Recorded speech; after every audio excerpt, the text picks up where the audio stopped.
నా ప్రియమైన బిడ్డా, నా మాటలు జాగ్రత్తగా ఆలకించుము. నేను ఎన్నిసార్లు చెప్పినా నీవు అర్థం చేసుకోవడం లేదు. చిన్న తప్పే కదా, పెద్ద తప్పు కాదు కదా, పెద్ద తప్పైతే పాపం కాని చిన్న తప్పు పాపము కాదు కదా అని నీవు అనుకుంటావు. చిన్న తప్పు అయినా పెద్ద తప్పు అయినా తప్పు తప్పే కదా. అది తల్లిదండ్రులైన ఆదాము అవ్వలు కూడా అదే చేశారు.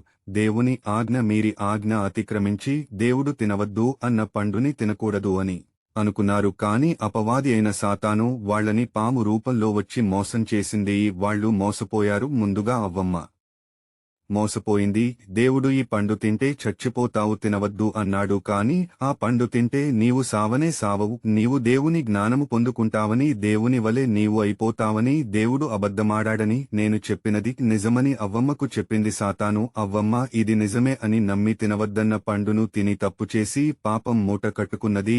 అవ్వమ్మ తర్వాత భర్త అయిన ఆదాము దగ్గరికి ఒక పండు పట్టుకుని వెళ్లి ఆయనకి ఇవ్వగా ఆదాము కూడా తిని తప్పుచేసి పాపం మూట కట్టుకున్నాడు. కనువిప్పు కలిగింది. అప్పటికి ముందు వారికి శరీరం మీద బట్టలు లేవు.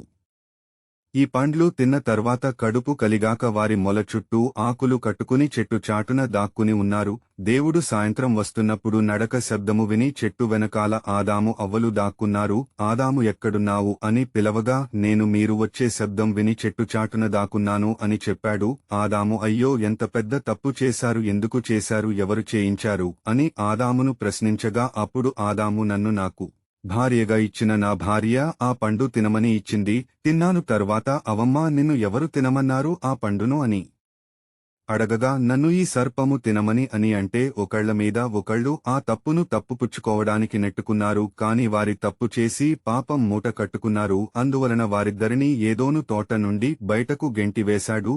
దేవుడు అంటే వారి పిల్లలు కూడా పాపములో పడిపోయారు. ప్రియులారా, నీవు కూడా అదే బాటలో ఉన్నావు. తప్పు చేస్తున్నావు. తప్పు చేసేటప్పుడు తప్పు చేస్తే పాపం మూటగట్టుకుని నరకానికి వెడతామని నీకు తెలియదా? నీకు తెలుసు అయినా నీవు అదే పాపం చేస్తున్నావు. తప్పు చేయొద్దు. తప్పు చేస్తే తప్పు చేసే పాపముల పడిపోయి నశించిపోతావు అని నరకానికి వెడతావని ఎన్నిసార్లు చెప్పినా, ఎన్నిసార్లు వివరించినా నీవు అర్థము చేసుకోవడం లేదు. ఇప్పటికైనా నా మాటలు అర్థం చేసుకో.